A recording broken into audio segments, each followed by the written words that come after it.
Нэг 2 За самцхоног хүндэт үзэгчтэй. Ингээд энэ өдрийн мэндийг та бүдтэй хүргэе. Уулзсангүй маш удлаа. Сүүлийн үед жоохон завгүй бодоод яг хувийн амьдралын хэмжээнд наагур өөрчлөлтүүд орж байгаа. За ийшээ тийш нүүж байгаа учраас нэлээд жоохон завгүй да. За тэгээд эцэг хугацаагаар Монголд ирлээ. Монголд ирснээр би тэгэхэд яасан бэ гэхээр CVP community-гээр уулзлаа. Ингээд нэг сайхан уулзалт хийлээ.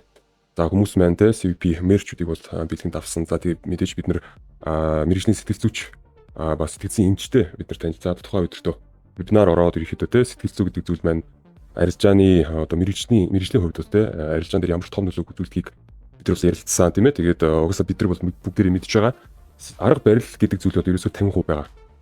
Нөгөө 50% дотор тухайн хүн өөрийгөө өдөртөх чадвар нь бүх сэтгэлийн асуудлууд байдаг. Тэгэхээр ямар ч лаг сургалтанд суусан, ямар ч амар ментортой байсан хэрвээ та өөрийнхөө сэтгэл зүйг өдөртөж чадахгүй бол энэ бол ерөөсөө тэр сургалт маань тэр ментор маань ерөөсөө 50%-ийг ч л өгч байгаа тий. Одоо нэг жижиг даалгавчтай нэг одоо байдаг байх ёстой энгийн даалгавчтай шууд нисэж чадахгүйтэй адилхан арилжаан дээр бол яг адилхан байдаг.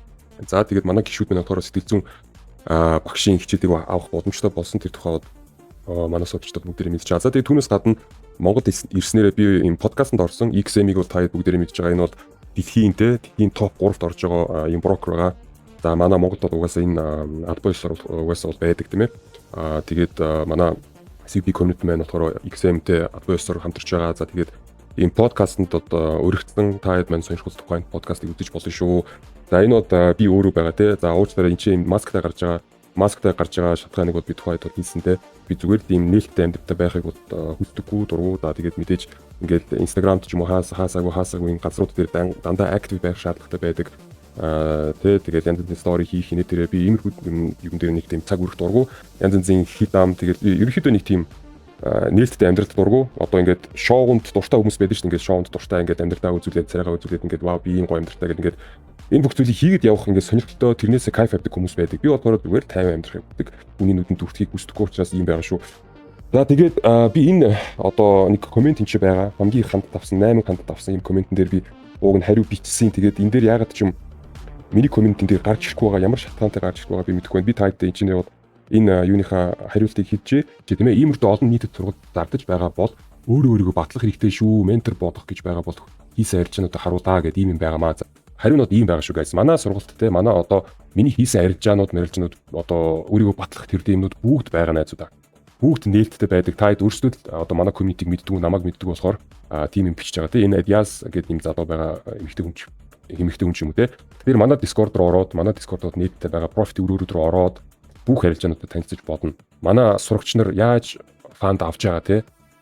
Энэ бүх зүйлийг бол та бүгд харж бодно. За ингээд фанд ингээд те, фандд тэнцлээ баярлаа гэх $300,000 фанд. Биш $30,000 фандыг давлаа гэж байна. За энэ дээр өөр би мөнгөө татлаа шүү. $15,000 профиттэй байгаа юм байна. Би энэ мөнгнөөсөө татлаа шүү гэж баярлаа гэж байна те. За энэ Action Uniform гэдэг одоо $300,000 фандыг давлаа шүү. Баярлаа багшаа. Би өөрийнхөө арга барилыг олдоо гэдэг. Энийг бол би анзаарчихгүй юм байна. Ордер энэ нэрээс солилцсон, юугаар солилцсон юм байна. Тэгэхээр иймэрхүү төрлийн зүйлүүдийг та хэд мань харж болно. Дээрээс нь нэг одоо миний хийж байгаа арилжаа бол угаасаа нийтдэл байдаг да энэ чинь. Хамгийн сүүлд одоо манай сурагч нарын хамгийн гол нь хийж байгаа арилжаануудыг та хараарай. Яа тэгэхээр ментор ч юм уу ямар нэгэн одоо трейдерүүд хүмүүстэй өөрсдөх арилжаануудыг харуулдаг хүмүүс эдгээр чинь фейк байж болох байхгүй юу? Ямар ч худлаа фейк арилжаанууд байж болно шүү дээ. Гэт сургалтанд цуусан тухайн community гишүүд өөрсдөө бүгдээрээ үр дүн үзүүлээд явж байгаа бол тэгвэл тухайн community маань маш өндөр үзүүлэлттэй байдаг юм а гэдэг зүйлийг та ойлгоно. Тэгэхээр тухайн энэ хүний одоо хариултыг өгөхийн тулд би бод ингэ хийчихье. Өөрийгөө батлах биш. Өөрийнхөө хийсэн арилжаануудыг бол хэн л хариулаад фейк бодоод явах боломжтой. Хэрвээ энэ сургалтанд суусан хүмүүс маань өөрсдөө маш өндөр хувийн тогтолцооны үр дүн үзүүлж байгаа бол тэр 100% батлах байхгүй. Тэгэхээр энэ хүн бас өөрийгөө одоо бас ойлгох хэрэгтэй те арилжаа гэдэг зүйлийг ойлгох хэрэгтэй. Ментороос тэр зүйлийг одоо шаардах биш. Сурагч нараас нь тэр зүйлийг шаардах. Танаас сурагч нар хэр өндөр үр дүнтэй явж байгаа юм бэ гэдгийг л харах хэрэгтэй байхгүй. Тэр бол жинхэнэ 100% батлаа. Тэр энэ хүн бас жоохон дутуу ойлголттой явдаг хүн байна те. Фейк зүйлүүд бол зөндөө байгаад байгаа шүү дээ. За тэгээ манай сурагч нар ч гэсэн тэн дээр зөндөө хариулт бичсэн юмнууд байгаа таад харж байгаа бах. За ингээд нэг юм энэ дээр нэг комент өгөхгүй бол би энэ дээр хариу бичгээр нөгөө хариунд гарч ирэхгүй юм тийм ээ. Тэгэхээр энэ видеонд доор байгаа манай энэ линкүүдээр ороод бид нартэй танилцаад ингээд явж болно шүү найдаа. За тэгээд мэдээж Facebook хуудаар зочлоод манай рилсүүдийг хараад сонирхоод явж болно шүү. Ерөнхийдөө энэ ч бас сонирхолтой релизүүд байгаа. За манай юм мержтэй болсон байгаа. Энийг төр зурдаа одоохондоо зардаг байгаа. За одоо хэдүүлээ сургалтын талаар асууж байгаа хүмүүст дөрүүлээд 30 секунд маш богинохон зардал хийж. Сайн байна уу? Та арилжааг үнэхээр мэрэгжлийн түвшинд эзэмшихийг хүсэж байгаа бол танд CVP сургалтыг санал болгож байна. CVP сургалтын 11 систем бүртгэл хийснийг дагсахаас гадна тухайн эсэлд 2024 оны 1 сарын 18-нд хүртэлх бүртгэлийг авна. CVP Mongolia албан ёсны үндэслэл байгаа мэдээлэлтэй байна. За та зоогийн төв CVP Shop гэдэг төвчлөрөөр дарснаар манай CVP Shop дэлгүүрлүү шилжих боломжтой. Тухайн утсан дээр та CVP Basic сургалтын тухай дэлгэрэнгүй мэдээлэлтэй танилцж аваарай. Танд амжилт хүсье. За тэгээ хэдүүлээ ревюнд орё. Би бол тухайн үед одоо бас арилжаа хийгээгүй бас нэлээд удацсан байна. Тэр тайд маань энэ ревю хийхнээс дуусна үзээрэй, сонирхолтой юм болох бах. Нэлээд олон хугацааны турш ингэж нэг ревю хийгээгүй, арилжаа хийгээгүй удацсан юм чарт байгаа учраас хэдүүлээ эхнээс нь дуусна бүгдийг дахиад дадлаад үзье. Тэгээ яг одоогийн байдлаар юу болж байгааг хэдүүлээ харцгаая. За ингээд ревюг эхлүүлцгээе.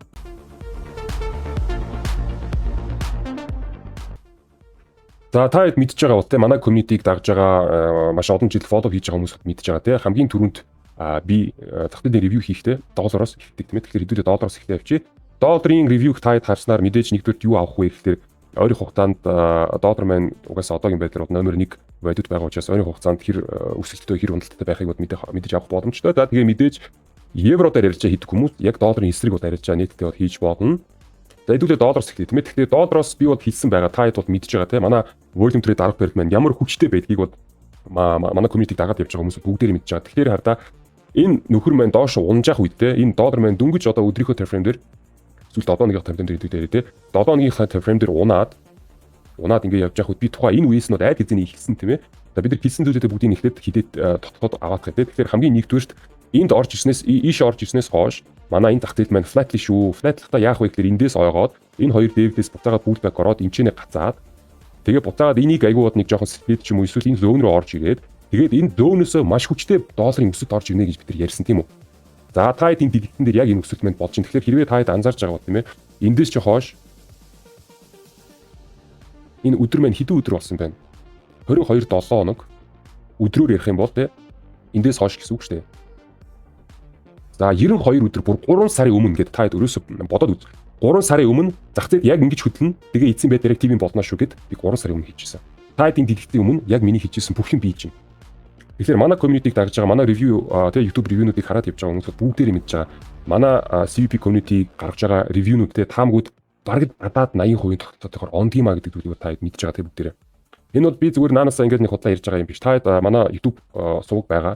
YouTube суваг руу ороод 9 сарын 1-нд хийжсэн ревю байна те хамгийн миний сүүлийн хийжсэн ревю 2 сарын өмнө хийжсэн ревю энийг тайд харж байгаа. Энэ ревю дээр би яг тэгж ярьсан. Тэгээ тайдын дэлгэцийн өмнө яг л бидний ярьжсэн юм болоод явж байна. Яг ингээд яг иймэрхүү байдлаар ийм таамаг өгөөд тэгээд энэ таамаг нь ийм өндөр хувийн тогтцоотой биелээд явж байгаа энэ таамагуудыг та нэгэн газар харж ирсэн бол надад хэлээд өгөөрэй би бас тэр ревюнуудыг харж эхлэе. Надад ч гэсэн сонирхолтой байх бах. Гэхдээ иймэрхүү ревюнууд бол маш цөөн байгаа тийм ээ. Та өөрсдөө мэдж байгаа. Тэгэхээр хэрвээ манай ревюнууд ийм өндөр хувийн тогтцоотой ажилладаг юм бол манай арилжааны арга барил хэд сайн ажилладгийг, манай сургалт хэр өндөр чанарын мэдээллийг авчирдаг гэдэг зүйлийг та хэд өөрсдөө бодоод үз. Тэ? За тэгэхээр энэ ч байгаа үйл явцыг хэдүүлээ өдрийн time frame дээр задлаад үзье. Энэ бол манай сургалтын дээр үздэг trend constructor гэдэг зүйл байгаа. Trend constructor-ыг би наагуурн жоохон зураад өгчээ. Доллар дээр яг яаж авсан те?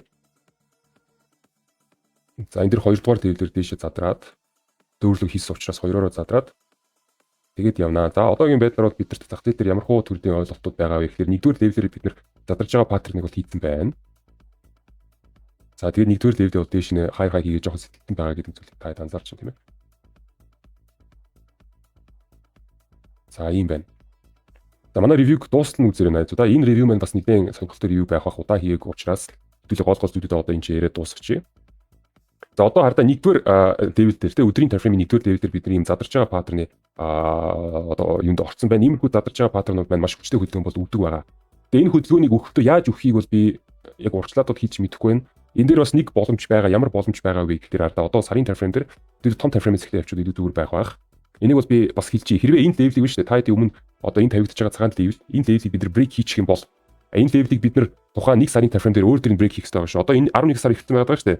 11 сар хэрвээ брейк хийчих юм бол бид нар цаашаа шууд явна гэсэн үг. Хэрвээ 11 сарын энэ одоо явж байгаа кластер энэ явж байгаа бар маань брейк хийж чадахгүй байх юм бол бид нар буцаагаад унаад энэ зөөн рүү орж ирээд зөөнөөсөө явж болох юм байгаа шүү. Окей. Энэ таамгийг бол би аль дээрээс хойш хэлээд байгаа. Миний бодлоор бол ямар бодод байсан бэ гэхээр альсгүй бид нар энэ гэпийг хаагаад энэ чинь гэптэй байгаад байгаа шүү дээ. Энэ гэпийг хаагаад аль эсвэл бид нар явна. Аль эсвэл бид нар зөөн рүү орж ирээд тэгээд бид нар зөөнөөс явнаад гэсэн юм байгаа. Түүний дараа би ямар бодолтой байгаа гэхээр бид нар аль эсвэл энэ левел рүү орж ирээд аль эсвэл энэ левел рүү орж ирнэ. Энэ хоёрын аль нэг рүү орж ирээд эндээс хойш маш урт хугацааны ийм тренд доош нь одоо долларын уналтад орж ирнэ гэж би бодож байгаа. Урт хугацааны шүү. Маш урт хугацаа олон жилийн доошо ийм уналтын тренд ихнэ гэж би бодож байгаа шүү. Аль эсвэл ийшээ орж ирээд эндээсээ бид нар унж ирж магадгүй. Энийг яг адин руу н орохыг би бол мэдгүй. Тухайн үед бол бас хэдүүлээ харъя. Энэ левелийг брейк хийж гинөө эсвэл барилж гинөө гэдгээс хамаарна. Окей. За тэгэхээр ерөнхийдөө энэ чинь ийм том юу үүсэж байна. Ерөнхийдөө энэ дээр ийм том блок үүсэж байгаа. Тэгээд долларыг харж байгаа хүмүүс маань IC-ийн чартыг заавал харж байгаарэ. IC-ийн чартн дээр ийм энэ чинь албан ёсны ийм гэп байгаад байгаа шүү дээ. Энэ гэпийг бол бид нэр албан ёсоор хаачлаа. Яг зоогоо хаацсан байгаа тэн дээр. Тийм учраас одоо бол энэ гэпийг хааж болно. Trading view дээр шат худлаа долларын чарт суудаг хүмүүс маань байвал мэдээж энэ гэп бол байхгүй байгаа. Тэгэхээр зөв чарт харж сууж байгаарэ. Энэ зөв чартыг хаанаас яаж олж чадахыг бол дугуйлан дээр бид нар заадаг. Энэ хүмүүс маань худлаа чартууд хараад суудсан шүү дээ. Жишээлбэл gold харахын тэ оронд тэ GC гэдэг official чартыг харахын оронд HUSD гэдэг нэг юм хачи юм хардаг тийм ээ. Энд чинь forex бол худлаад одоо виртуал зах зээл шүү дээ forex бол. Банкуудын хоорондох үйл ажиллагааны чартын одоо тогтолцоо баггүй юу? GC гэдэг чинь жинхэнэ бирж дээр жинхэнэ одоо gold-ыг тэ physical gold-ыг арилж хийж байгаа futures-ийн зах зээл баггүй юу? Тэгэхээр доор ажил том тоолгочид GC дээр суудаг. Том тоолгочид бол GC дээр суудаг. Ихэнх банкуд, ихэнх одоо том фанд бол бүгд GC дээр суудаг. Хизээж HUSD гэдэг юм сонин юм дээр арилж хийдэг байхгүй. Тэгэхээр энийг таад мэдэрээ. Таад өөрсдөө HUSD дээр тэр одоо юм дээр арилж хийж болно. Forex зах зээл дээр арилж нээж болохгүй гэсэн үг биш.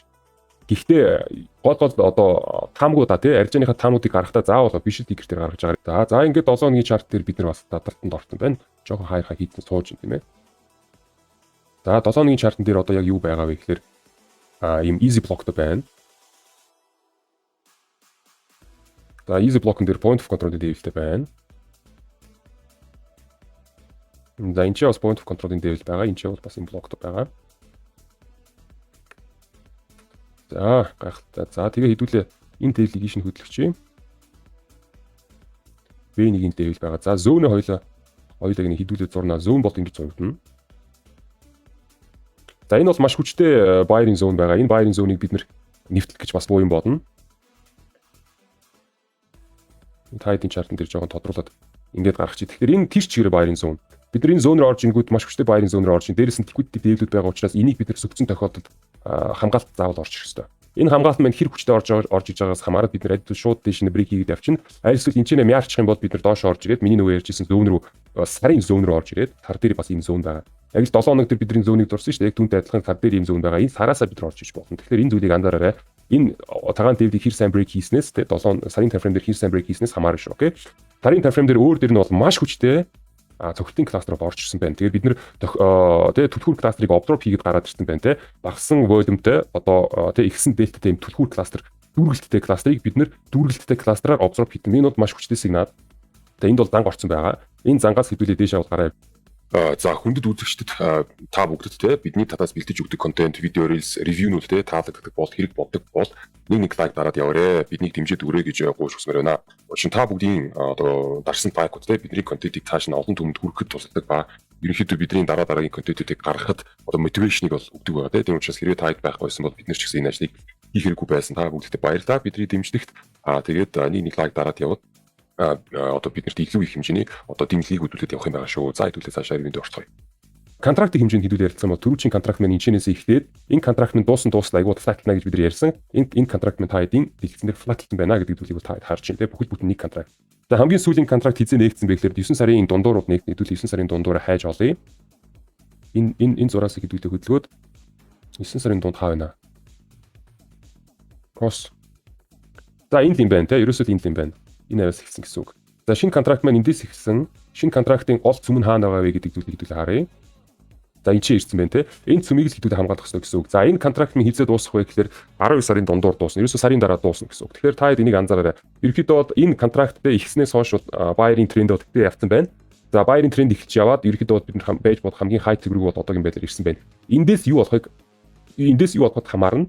Айдас бид нар pool pack ороод шин мөнгөө цуглуулаад шин контрактынхаа мөнгийг цуглуулаад тэгээ шууд айдас дэше явна. Айдас энэ авдаа ч юм уу бид нар шууд цуглуулаад явж бодно. Аль эсвэл бид нар яаж болох вэ гэхээр 12 сарынхаа контрактыг те одоо шинэ жил одоо 2026 оны контракт гэсэн үг шүү дээ. 2026 оны контракт ихлээд энэ контрактн дээр шинэ контрактн дээр ихтэнгүүтээ бид нар доошо буугаад маш хүчтэй хөдөлгөөнөөр доошо буугаад энэ хавьяасаа позишн дуудаад тэгээд шинэ жилийнхаа өсөлтийг бол тэгээ 26 оныхоо өсөлтийг энэ доороосоо ч эхлүүлчих болно. Тэгэхээр энэ хоёр вариантыг та толгоонд барьж байгаа. Тэгэхээр яг евро дээр бод яг эсрэг талын хөдөлгөөн бод орж ирнэ гэсэн үг. За энд бол еврого харъя. Евро минь хаана вэ? За евро дээр бас адилхан юм болно гэсэн үг. Доллар мэн арай жоохон төрүүлээ яваад байгаа юм байна шүү дээ. Еврогоос төрүүлээд явж байгаа юм байна. За сарын time frame. Моник. За энэ дээр за нөгөө нэг дөнгөж саяны доллар дээр байсан том нөгөө юу байсан шүү дээ. Занг байсан шүү дээ, тэ. Одоо энэ сарын time frame-ийн энэ нөхөр чинь нөгөө нэг еврогийн чинь энэ нөхөртэй тэнцээд байгаа байхгүй юу? Тэгэхээр миний бодлоор одоо бол ерөнхийдөө бид нэр евро дээр доошо унт орж ирэх хэрэгтэй. Гэтэ яаж орж ирэхээс хамаарна шүү дээ. Энэ левелийг брейк хийж чадах уу үгүй гэдгээс хамаарна. Энийг ихлээд ийшин зөөчий. Ийшин зөөгөөд энэ левелийг шууд брейк хийх юм уу үгүй юм гэдгээс хамаарна. Тэгээд явна да. За евро дээр арилжаа хийж байгаа хүмүүс маань таад маань 6E гэдэг тикер дээр official TME биржийн тикерийг харах хэрэгтэй байгаа шүү. За дээшээ болохоор хамаг профайл маань шилжчихсэн. Тэгээ одоо ийм хүлээлттэй болсон байгаа. Ажил шууд доошоо эсвэл ингээд доошоо тий. Pull back-тэй доошоо байж болно. Тэрний эсрэг доллар маань тий. Ажил эсвэл шууд дээшээ явна. Ажил эсвэл доошоо pull back ороод дээшээ явна гэсэн юм байна. За тэгээ бүр болохгүй ийшээ орж ирээд эндээсээ дээшээ явж болно. За иймэрхүү хүлээлтүүд байгаа шүү. Окей. За долларыг хэдүүд ингээд дуусгая. Дараагийн тикерт ортгоё. Дараагийн тикерээр хэдүүлээ голдыг үдээ тийм ээ. За голдыг хэдүүлээрэй. Голдыг хараагүй маш удлаа. Голдын дээр хамгийн сүүлд тэр чигээр лонг шүгэ хидээд дууссан. За ингээд дээшээ лонгууд байна тийм ээ. Сарын time frame байхгүй юм уу те? За энэ чинь энийг weekly time frame-ээр шилжүүлж байна. За энэ weekly time frame-с эхлэе. За хамгийн сүүлийн контракт энд хавьд ихэлжсэн. Энэ хавьд эхлээд хэрвээ энийг барьчих юм бол хэрвээ энэ левелийг барьчих юм бол түл дээш нам гусаж орж ирэх шүү гэж ярьсан. Яг л гусаад ороод ирсэн байна те. За тэгээ хэдүүлээ одоогийн байгаа байдлыг харцгаая. Ер нь юу бодож байна те? Goldman $4,000 хүрчтэй. Гайхалтай. Нэг үнэс нь $4,000 л гэсэн үг шүү дээ. За Gold-ыг харж сууж байгаа хүмүүс мэдээж official ticker-ийг харах хэрэгтэй. За энэ чинь имбаланс үүссэн байгааг та хэд хараарай. Имбаланс гэдэг зүйлийг бол анх volume trade бол тэр ойлголтыг бол оруулж ирсэн. Зүйлс нь smart money-ийн тэр янз бүрийн 9 шидийн юмнуудыг бас нөхдүүд имбаланс гэдэг зүйлийг оруулж ирсэн тэр ойлголтыг яг өөрийнх нь яг цэвэр ойлголт нь хаанаас яаж орж ирсэн бэ гэх юм бол энэ бол ерөөсөд profit-ийн хэмжээнд хэрвээ юм хоосон ямар ч ядчаагүй газар байх юм бол энийг бол имбаланс гэж байвал яг volume trading ертөнцид бол анх удаа тэр нэр нь орж ирсэн байгаа. Тэгэхээр одоо smart money байдаг бүх имбалансууд заавал имбаланс байх шаардлагагүй байдаг. Дүрэлттэй ч юмнууд байж болох байхгүй. Тэгэхээр та энийг бас үзэгчид бас ойлгоорой. Анх тэр имбалансын ойлголтууд угаасаа volume trade дээр орж ирсэн. Volume profit-ийн үүднээс хэрвээ ийм арилжаа байхгүй хоосон газрууд л байвал энийг чинь бид нар имбаланс гэж яриад байгаа байхгүй юу. Тэгсэн мөртлөө тэр fair value gap нь заавал имбаланс байх шаардлага байхгүй. Энэ бол имбалансын ойлголт гарч ирсний дараа бүр сүүлд нь дахиж одоо 2015 билүү 16 онд дахиж имбалансын ойлголт туслаад байхад нэг юм өөр юм орж ирсэн байгаа. Тэгээ анхад ерөөсөө тийм ойлголттой байгаагүй. За тэгэхээр голдон дээр бид нар ийм имбаланстай байгаа юм байна. За энэ хэдүүл левелүүдийг устгах чинь энэ бол ямар ч шаардлага байхгүй хэдүүд. Тэгтээ энийг гэж тээ энийг ийшин шилжүүлчих. Энэ бол манай сурагчид мэдж байгаа энэ бол хэцүү блок те. Хэцүү блок бол бас өөрийн гэсэн ойлголттой юм байгаа. Энэ бол дотроо юм байгаа. За тэгээ manipulation хийгдээд хайрхаа хийсэн байгаа учраас наадах чинь хэцүү блок гэж явж байгаа. За тэгээд бас хамгийн гол нь VPP level-ийг яг эсрэг тав байгаа учраас энэ бол тухайн үед бол маш хүчтэй спорт хөдөлгөөн бод эндээс орж ийн. Энэ бол чадах. Энэ бол чадна. Ингээл ядгаан тийм л байгаа байхгүй. За энэ бол бас байжиг. За энэ чи бид нар яасан гаралтаа өгснийхаа дараа хэдүүлээ доош пууж ороод хамгаалт өгөөд буу юм болоод явтан дээрээс наадах чинь manipulationтэй учраас хэрвээ та хэд мэдж байгаа бол энэ пуужин 1/4-ийн хувилбар байгаа тийм пуужин 1/4-ийн хувилбар маш хүчтэй гэдэг зүйлийг бол манай сурагчид мэдж байгаа. Та эдийн дэлгэцэн дээр байна энэ маш хүчтэй гэдэг орсон байгаа харж байна тийм пуужин 1/4 орж байгаа тохиолдолд солиотой бууддаг байгаа. Гэхдээ тухайн тайфреймийнхаа хэмжээнд мэдээж тухайн тайфреймийнхаа хэмжээнд хэрвээ 5 минутан дээр пуужин 1/4 орсон байхад 7 хоногийн тайфрейм ингэж дэше буудах албагүй шүү дээ. Угаас албагүй ч угаасаа тийхгүй. Тийм учраас тайфреймийнхаа хэмжээнд энэ зүйлийг бол харах хэрэгтэй. Тайфрейм хэмжээнд бол маш хүчтэй хөлөнд ордог. За хүлээлт бол ийшээ доонг байсан байна. За хүлээлттэй бод хэдүүлээ өгсөн. Энэ 2 дугаар левел мэн дээшээ. За тэгээд доторх левелүүдийн энэ зүйлд орчие. За энэ ч блок байгаа. За блокуудыг бас тодорхой хэмжээний дүрмийн дагуу би зурна. Энэ блокны хичээлийг би бас YouTube дээр үнэгүй тавьчих юм уу гэж бодож байгаа. Анхан шатны мэдлэгээр тавьчих юм уу гэж бодоод байгаа. Энэ дээр пуужны нэг дотроо яг manipulationтэй байгаа учраас пуужны нэг орцсон дахиад дээрээс нь давхарлаж блок зурагдана гэсэн үг. За энэ дээр блоктой байсан.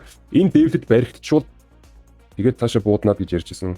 Одоо ямар левелийн тухай ярьж байсан? Энэ левелийн тухайд ярьж байгаа байхгүй 7 хоногийн юу вэ? Тестинг левел тийм үү? Тестинг левел бариад манипуляшн хийгээд барьчих юм бол цааш нь буудна гэж ярьж байсан.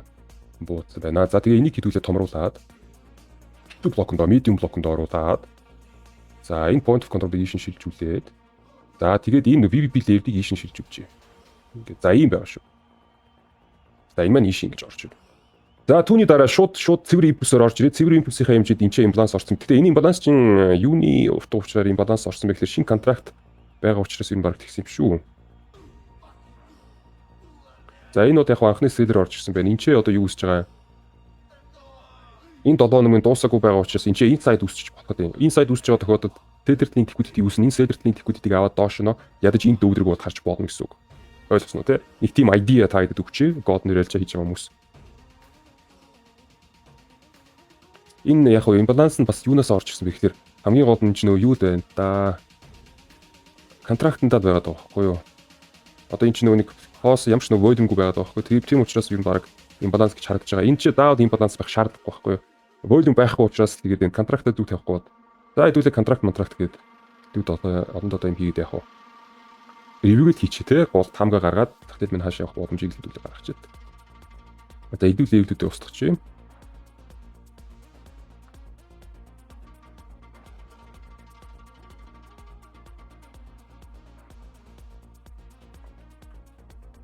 За өдрийн тарифын дээр тэг юу болсон? Өдрийн тарифын дээр нэгээрээ бид нар дэше хайр хийсэн. За тэгээд мэдээж тэгэл нэгээрээ доош гэж нийлж байгаа байхгүй тий.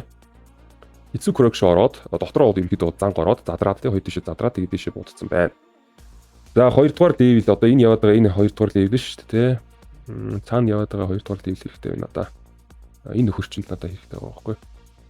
Энд чинь D2-оор орж ирээд D2-оор дэше хайр хийсэн гэсэн үг. За тэгээ энэ чи wave ороогүй байна те та харж байгаа бол энд wave ороогүй байна. Энд чи бас wave орсон юм байхгүй. Энэ бол зүгээр тэр чигээрээ маш том wave орсон биз дээ. Ганцаараа. Өөр ямар ч нэг дунд нь юу бол байхгүй. Pullback ороогүй гэсэн үг. За энэ pullback-уудыг бол мэдээж тодорхой хэмжээний дүрмийн дагуу тодорхойлсон зүгээр дураараа те надад тэгж харагдаад байх шиг байна гэж pullback оруулахгүй яг дүрмийн дагуу энэ зүйлийг оруулах хэрэгтэй. За pullback бол дөнгөж инчээл орж байна. За эндээс ч одоо юу зурах юм бэ? За хоёрдугаар левелийг ингээд дурчих ингээд ингэж зурах юм ба шүү дээ. Энэ левелийг ингээд хөтлөх юм ба шүү дээ. Хоёрдугаар левел ингэж дотроо яг задарсан байна. Гарахаас өмнө ингэж задарт өгсөн байна.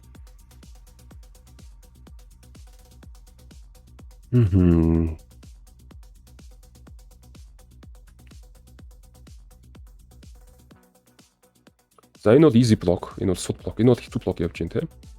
Энэ бол medium block бол буюу ямар нэгэн юм хийх чадвартай block гэсэн үг. За энэ дахиад нэг easy block.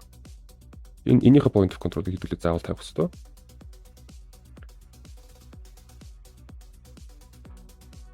D2 хаана? D2-ийн level. За тэгээд цаашаа энэ бол easy block, энэ бол дахиад easy block орж ирсэн байна. Энэ бол дахиад easy block. За хамгийн сүүлийн point of control бол энд байна. За хамгийн сүүлийн testing level маань энд хугарсан. Testing level хугарлаа гэж зах зээл бол заавал pullback орох албагүй байдаг. Энэ бол яг зүгээр үгүй хүчтэй pullback орох албагүй. Тухайн way маань болохоор энэ easy block-ны point of control буюу хэцүү block-ны point of control active байх үед бол тухайн энэ buyer маань хожигдоогүй, амжаагүй байгаа гэсэн үг. Миний бодлоор gold одоо 4000-аас доош унна уу? Энэ бол цаашаа нэг амир сүлтэй өсөхгүй. Хай хийдэж гэсэн энэ хавьдаа бол дидэн гарчих юм болж байгаа. Тэгээд ерөнхийдөө бол миний бодлоор 26 оны үеэр бол ингэж доош жоохон унна шүү. Ер нь миний бодлоор. Окей. Яа тэгэхээр энэ зүйл чинь ингээд тренд гэдэг зүйл чинь юм төсөлгүй ингээд хідээж дуусахгүй ингээд яваад чадваргүй. Тэр хүчтэй хөдөлгөөн орсны дараа, хүчтэй импульсийн хөдөлгөөн орж ирсний дараа бид нэр хэцүү correction гэдэг зүйл рүү ордог. Хэцүү correction яах чадвартай вэ гэхээр тухайн зах зээл дээр байгаа мөнгөний хуваарлтын балансыг өөрчлөх чадвартай байдаг. За мөнгөний хуваарлтын баланс маань ийш шилжээд бид нар энэчний төмтэй болсон тохиолдолд бид нар дандаа юм резисттэй болчихно гэсэн үг. Тэгэхээр энэ резистийг бид нар яаж энэ чи бүрдүүлэхийг бол би мэдэхгүй. Бид нар ингээд ч бүрдүүлчих болно. Ингэж жоохон задарсан маягаар ингээд ч бүрдүүлчих болно. Тэгээ эцсийн байдлаар ийм резисттэй болж болох байхгүй юу? Ийм энэ чинь ийм цүнтэй. Эсвэл энэ хавь дээр ч юм уу цүнтэй болж магадгүй. Энийг бол би мэдэхгүй. Ямар ч байсан миний бодлоор бид нар бол нэг цаашаа 5000 дангаар бол хүрэхгүй миний бодлоор. Хамгийн ихтэйд нэг 4500 4600 хавьтаар нэг жоохон хайрхаа хийм. Тэгээ энэ хавьдаа бол миний бодлоор ийм том флат ч юм уу ийм мөнгөний хувьд ийм баланс дэшнээ селлер тал руугаа шийдэх хэрэгтэй юм болоо гэж би бодоод байгаа. Годыг бод би ингээд төсвөлгүй яваад байна гэж би бодохгүй байна. Контракт маань ядангуяа энэ контракт нь хийх юм аваад хийтэн байгаад байгаа шүү дээ. Үр төлөвөд хийтэн байгаа тий том тоглогч маань одоо байх боломжтой бүх хил төрлийн профит бол авч байгаа байхгүй юу. Жохон хайрхаа хийж бод болно. Хайрхаа хийхдээ тухайн энэ биш дээ. Энэ нөхрөөсөө хамгаалт өгөөд ийшээ хайрхаа хийх боломж байгаа. Гэхдээ цаашаа нэг сайн явж чадах юм болоо гэж би бодохгүй байна. Тэгээ энэ бол миний зүгээр таамагад ямар ч одоо фактн дээр цугдарсан одоо тулгуурласан ч юм уу тийм таамаг бол биш. Зүгээр л одоо миний туршлагын үүднээс тэрх юм болоо гэж би бодож байгаа. Тийм учраас хэдүүлээ дараагийн ревюн дээр миний саяны ирсэн юмыг бол цаашаа апдейт бол хийгээд явчих. Миний саяны бодлыг зүг байсан үгүй гэдэг зүйлийг хэдүүлээ шалгая. Энэ бол зүгээр миний туршлагын үүднээс орж иж байгаа тийм таамаг байсан шүү сая бол. Тэгтээ яг хэдүүлээ энийг яванда хараад явъя те яг зүг байх нь яах нь хийх нь. Яг чартн дээр тэр баталгаанууд нь ороод ирэх юм бол за яг энэ миний ярьжсэн баталгаанууд орж ирэх шүү. За яг тэглээ шүү гэдэг тухайд нь хэлье. Одоохондоо энэ бол зүгээр л одоо юун дэж тоглуулаагүй зүгээр нэг тийм миний бодлын миний туршлагын тийм хамт байгаа шүү да. Доллар дээр би бол шат өөр талаас нь ярьсан. Доллар дээр тэр уусаа яг л болж байгаа үед явтыг би ярьж исэн. Энэ бол зүгээр миний хоосон тиймүүд яриа байгаагүй. Доллар уусаа заавал тих ёстой юм шүү. Доллар заавал тийм годыг бол би бас яг 100% мэдэхгүй байна. Гэхдээ миний бодлоор бас тэр хувийн тогтолцоо маш өндөр байна. За энд D3-1-ийн юу яатсан юу байна? Ань чин доторх юм биш. Энд чин угаасаа тестинг дээр л орж ирсэн байна.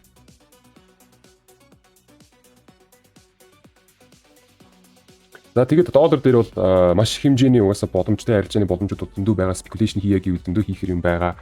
Тэгэхээр энэ спекуляшныг яаж хийх татварууд яг бид нар сургалтын дээр бол ярина. Манай сурагчид бол тодорхой хэмжээгээр манай арга барилыг ашиглаад зөндөө фандууд авч ин зөндөө одоо тим одоо таттай аваад тэглээгээд нэг хуудгуудаа явуулаад байгаа. Тэгэхээр та тэр бүх зүйлүүдийг бол харж болно тийм манай Discord дээрээс. За одоогийн байдлаар юу байгаа вэ гэхэл нэг юм одоо нэг жоохон тийм сайт correction орох гэж байгаа юм шиг тийм төрөл рүү бид нар орсон байна. Тэр range дотор орсон байна. Range руу бид нар жоохон manipulation хийгээд доош орохдоо бид нар seller талаас авах гаралтай байна. Side correction ороод арайд ороогүй байна. Гэхдээ side correction орох бодцоонууд нэгэн болцлоо. Ямар болцоонд байгаа вэ гэхдээ бид нар ичээ цөмтөө байгаа учраас энэ цөмөөсөө орж ирээд seller орж ирээд seller-ийнхаа дараа бид нар дахиад buyer-аар дэшнээ тохиод ороод зохиж орж ирээд buyer талаас ийм трендing хөдөлгөөнтэй болчих юм бол яг одоо seller талаас ийм хөдөлгөөн байгаад байгаа шүү дээ. Яг түүнтэй адилхан ингээд ороод ирчих юм бол ийм хөдөлгөөн ороод ирчих юм бол тэгвэл энэ ч шууд side correction төлөө ороод гэсэн үг. Үгүй гэвэл тэгээд яг тухай байдлыг харъя тийм ээ. За seller талаас орж ирсэн wave-ийг ерөнхийд нь хараад үзье. За ерөнхийдөө доошо шилжиж байгаа одоо хүчин чадлаа адж байгаа гэдэг зүйлүүд мэн одоо орж хийж чинь тийм эзэн юм. За тэгээд zone-ийг хідүүлээд зуран таавал zone бол ингэж орж ирнэ. Тэрний zone. За иймэрхүү байдалтай. За тэгэхээр бид нар одоогийн байдлаар бол энэ газар дээр бол бид нар long ажиллаж болно. Sedge ажиллаж болно. Энэ дээр бол таад ойлгоорой те одоо ядангуяа трейдер хүмүүс таад өөрсдөө speculation гэдэг зүйлийг өөрөө мэдэх ёстой шүү дээ. Бид ямар хөрөнгө оруулагч биш. Бид нар 1 жил мэл 2 жил мэл ч юм уу тийм хугацааны арилжаа хийх сонирхол үйл биш шүү дээ. Бид нар одоо яг энэ шиг ингээд арилжаа хиймээр байна те. Тэгэхээр зүгээр л buy-ийнхаа zone дээр buy хийгээд явчих. Seller-ийнхаа zone дээр seller-таас орж ирэх хөдөлгөөн дээр тэдийг хийгээд явчих. Энэ дээр өөр нэг тийм одоо толгой өвдөх юм ерөөс байхгүй. Хамгийн гол тэмдэглэлийг хийгээд тухайн чартын яг айд хэсэг дээр нь buy-ийн zone байгаа, айд хэсэг дээр нь seller-ийн zone байгаа гэдгийг зөв тодорхойлоод явчих. Тэгээд болоо. За энэ зүйлийг мэдээж сурах одоо энэ зүйлийг зөв хийхин тулд яг таад манай сургалтын дээр бол оролцоод суугаад мэдээд авчиж болно. Манай сурагчдод энэ зүйлийг бол хийж сурчсан байгаа. Өөрсдөө хийх бүрэн болцоотой болцсон байгаа. За тэгээд таад ингэж хийсэн юм хэрвээ таад энэ чартыг ойлгох боломжтой чадвартай байгавал энэ чартан дээр угаасаа seller-ийн buyer-ийн зүүн ингээд угаасаа нийлдэхтэй байгаа. Тэгэхээр таад боломжтой хүмүүс нь ингээд ашиглаад яваарай те. Манай YouTube channel дээр байгаа ревюнуудыг байнга үзээд явж байгаа хүмүүс бол ерөнхийдөө бол баг гадарч байгаа те. Энийг яаж ашиглах талаар. За Gopi review ингээд дуусгачих. Одоо тэг би бод хийх байгаа. Одоо бид нар эндээс нэг хүчтэй үсч чадахгүй. Тэгсэн мөртлөө нэг хүчтэй унж бас чадахгүй. Тийм учраас энэ хавьд бол би угаасаа дээшээ доошоо гэдэг зүйлийг хармаар байна. Тэгээд дээшээ доошоо болох үеэр таад маань сайхан buyer-ийнхаа зоноос buy хийгээд seller-ийнхаа зоноос sell хийгээд сайхан flat-ын дотор дээшээ доошоо арилж байгаа хийгээд мөнгө команда хийгээд явчих таа юу. Тэгээд түүнийхээ дараа хэрвээ бид нар яг л үнэхээр энэ чинь ийм том flat үүсгээд энэ том flat-ийнхаа үндэс дээр бид нар seller талаасаа хүчтэй хөдөлгөөнөд ороод ирчих юм бол бид нар ингээд иймэрхүү төрлийн хөдөлгөөнөд орж ирэх магадлал маш өндөртэй болчиход байгаа шүү голдон дээр. Тэгэхээр ойлгомжтой тий. Ойрын хугацаанд би голд дээр нэг амар сүртэй том хөдөлгөөн орж ирэх юм болоо гэж би бодохгүй байна.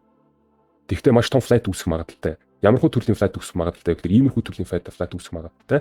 За тэгээ мэдээж одоо энэ дээр иймэрхүү төрлийн flat үүсэх магадлалтай байхгүй юу ихэд одоо ингэж ингэж байгаа. Тэгээд ингэж жагаад нөгөө нэг мөнгөний хуваарьт нь үүсээд тэгээд дээшээ буудсан шүү дээ. Энд чинь нэг manipulation хийгээд яг түүнтэй адилхан энэ чинь бас нэг тийм зүйл болох юм болоо. Энэ range нь хамаагүй том байгаа. Одоо эндээс байгаа энэ range-ийг хараад энэ бол баг 12% range байгаа байхгүй. Тэнгүүд энэ range-ийг хэдүүд харах юм бол 8% range байна. За энэ бол маш том бас rangeтэй байсан байна те. Энийг харах юм бол 11%. Нэг иймэрхүү төрлийн тийм болох байх.